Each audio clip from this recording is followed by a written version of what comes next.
इतिहास में शायद पहला बार ऐसा होगा कि बीजेपी का उम्मीदवार हमारे चनपटिया से हार जाएगा निर्दलीय। हम तो पहले ही बोले थे कि बीजेपी वाला इनका टिकट उकट देने के मूड में है नहीं, तो इस्तीफा दे देना ही सही रहेगा। मेरे हिसाब से तिवारी को ये हुआ कि दिल्ली विधानसभा चुनाव में मनीष से खूब प्रचार कराए और चुनाव जीत गए, अपना झंडा लहरा। बीजेपी के कुछ नेता ऐसे हैं जो चाहते भी नहीं थे कि बीजेपी में मनीष भाई रहे, क्योंकि चुनाव आने वाला है और चुनाव से पहले जो चुनावी सरगर्मी है वो तेज हो गई है। इस बीच चंपारण के एक मुख्य चेहरा जिनका नाम मनीष कश्यप है, जो कि चंदन उपाध्याय जी के परम मित्र भी रहे हैं, और आज वो कहीं ना कहीं फिर से विवादों में घिरे हुए हैं। आखिर क्या कारण है कि जब भी चुनाव आता है तो मनीष कश्यप विवादों में घिर जाते हैं? तो इसको लेकर आज चंदन उपाध्याय से बातें करेंगे। आखिर ऐसा जो समस्या है कैसे उत्पन्न हुआ है? स्वागत है आपका।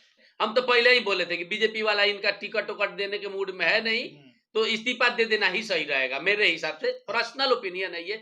बाकी पार्टी क्या करता है और ये क्या करते हैं मुझे नहीं पता है। मैं तो मीडिया के माध्यम से मैं शुरू से कह रहा हूँ कि बीजेपी टिकट उकट देता नहीं है, देता भी है तो इधर उधर से देगा मन रखने के लिए, और ये हो गया। उनके द्वारा तो अनाउंसमेंट भी किया गया कि वो विधानसभा चुनाव फाइट करेंगे। हालांकि इसके पहले लोकसभा चुनाव भी फाइट करने वाले थे, देखिए, लेकिन आप ही के आप द्वारा किसी को बार बार कैसे रोक सकते हैं? एक बार फाइट करने वाले थे, पूरा हाइप भी बन रहा था, तब तक मनोज तिवारी बीच में आके और काम गड़बड़ा दिए, अपने में मिला लिए, और उसका फायदा मनोज तिवारी को ये हुआ कि दिल्ली विधानसभा चुनाव में मनीष से खूब प्रचार कराए और चुनाव जीत गए, अपना झंडा लहरा लिए।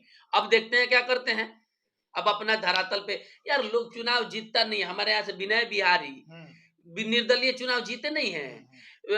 बेंगलुरु में 23 साल का लड़का नहीं, सांसद का सवाल चुनाव जीता। सवाल यह है कि आप निर्दलीय उम्मीदवार बन के खड़ा हो तो जाते हैं, लेकिन फिर बैक होना है। अगर विधानसभा चुनाव में फाइट करते हैं, फिर किसी प्रकार का कोई प्रेशर आ जाता है, फिर से अगर मनीष कश्यप बैक होते हैं, तो कहीं ना कहीं उनका जो राजनीतिक करियर है वो खराब हो रहा देखिए, है। जिंदगी में आगे बढ़ना, बैक होना निरंतर जारी रहता है। ये सब एक बार ही होता है, वो कोई बार बार ऐसा नहीं न करते हैं।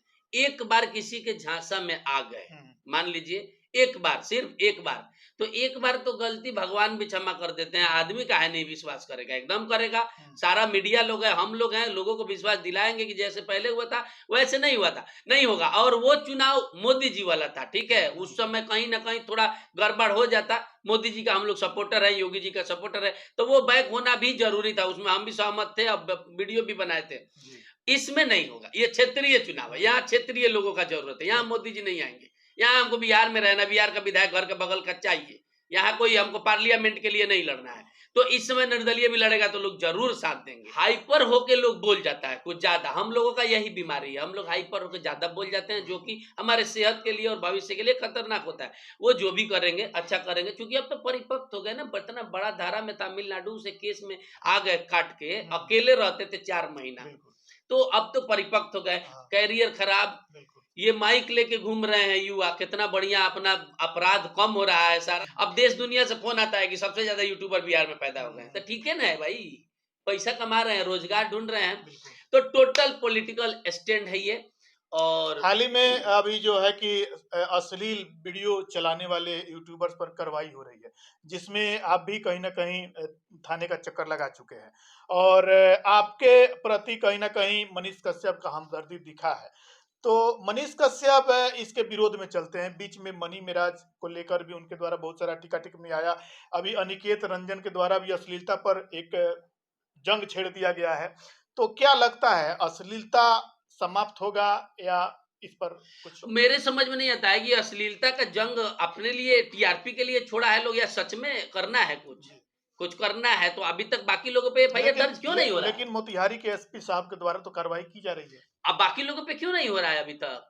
यार इतना गंदा गंदा वीडियो मेरे सामने दिख रहा है, क्यों नहीं केस हो रहा अभी तक? अब मुझे क्या नाम रख के वीडियो बनाना पड़ेगा? वैसे गायकरों को क्या कहिएगा, जो गायकर अश्लील गाना गा के वायरल हो रहे हैं, उसी गाने को यूट्यूबर्स जाके प्रमोशन कर रहे हैं, तो यूट्यूबर्स पर केस फाइल कर दिया जा रहा है, लेकिन उस गायकरों पर किसी प्रकार का कोई कार्रवाई नहीं किया जा रहा है। सिस्टम में बहुत सारा बदलाव होने का अभी जरूरी है, और सिंगर से ज्यादा क्रिएटर लोग फैला रहा है अश्लीलता, ये बात मैं भी मानता हूँ। मेरे से खुद से भी गलती बहुत बार हुआ है, तो मुझे उसका पनिशमेंट मिला है। अब इस सब चीज के लिए गोली मार नहीं सकते, आप समझा ही सकते हैं ना, थाना में बुला लिए इज्जतदार आदमी के लिए, वही काफ़ी है। जी। तो ये अश्लीलता जो मिटाया जा रहा है, इसको ढंग से मिटाया जाए, महिलाओं पे कार्रवाई हो तब जाके मिटेगा। यूट्यूबर पे कार्रवाई करने से कोई फ़ायदा नहीं, यूट्यूबर किसी के यहाँ बिना बुलाए नहीं जाता है। यहाँ कहीं भी आगे बढ़ने वालों को चाहा जाता है कि निकाल के फेंक दिया जाए। कुछ लोग हैं जो डेड हैं, काम नहीं करेंगे मोदी योगी के नाम पे, बस उनको टिकट चाहिए, जीत चाहिए। अब वैसे उस खेमा में तेज तर्रार अगर घोड़ा पहुंच जा रहा है तो वो तेज दौड़ेगा, जो बैठा है उसका तो कमी दिखने लगेगा। इसीलिए ये सब टाइप मनीष कश्यप निर्दलीय चुनाव लड़ते हैं, तो उनका विधानसभा जो है चनपटिया, तो क्या चनपटिया से चुनाव लड़ेंगे? हाँ, अभी तो जब निर्दलीय लड़ेंगे तो चनपटिया से लड़ेंगे ना, जीतेंगे भी। इतिहास में शायद पहला बार ऐसा होगा कि बीजेपी का उम्मीदवार हमारे चनपटिया से हार जाएगा निर्दलीय निर्दलीय के सामने। क्योंकि अब लोग भी देखता है, समझे? अब लोग स्मार्ट हो गया है, अब पेपर का ज़माना गया, अब घंटे-घंटे का न्यूज़ आता है कि कौन क्या कर रहा है। अब लोग स्मार्ट हो गया, अब लोगों को तेज तर्रार लोग चाहिए। ठीक है, चोर भी चाहिए तो तेज तर्रार चाहिए कि चोरी भी करके लाके दे, तो तेजी से लाके दे, ठीक है? अब डेड आदमी का ज़रूरत नहीं है, मोदी जी, योगी जी का इसमें ज़रूरत नहीं है। क्या कहिएगा चनपटिया विधानसभा वासियों को विधानसभा चुनाव को लेकर और मनीष कश्यप को लेकर? देखिए, मैं यही कहूँगा कि हमारा तो गृह क्षेत्र है, वोट दीजिए। हम तो यही कहेंगे दीजिए। आप बरसों से निकम्मा, बरसों से कम काम करने वाला नेता चुनते आए हैं। चलिए मान लेते हैं ये भी निकम्मा है, कम काम करेगा, नहीं कर इसको भी चुनिए। आपका दायित्व बनता है सबको मौका देने का। अच्छा तो आपको मिलता नहीं, हमेशा दुःख रोते रहते, ये काम नहीं हुआ, वो काम नहीं हुआ, वो काम नहीं हुआ। 5 साल और रो लीजिएगा, हो सके अच्छा हो जाए। ये तो जुआ है, चुनाव भी जुआ हो गया है। बढ़िया नेता खोजते हैं, मिलता नहीं है तो जुआ है। तो मनीष भाई को भी एक बार चांस दीजिए। इन लोगों से तो अच्छा करेगा ही करेगा, हमको पूरा उम्मीद है।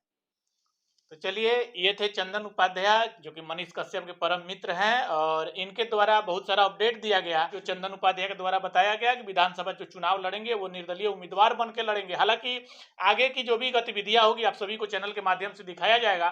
फिलहाल इस वीडियो को लेकर आप अपनी प्रतिक्रिया कमेंट करके जरूर बताएं। आप देख रहे थे तिरहुत दस्तक, और भी खबरों के लिए चैनल को सब्सक्राइब करें, ज्यादा से ज्यादा शेयर करें।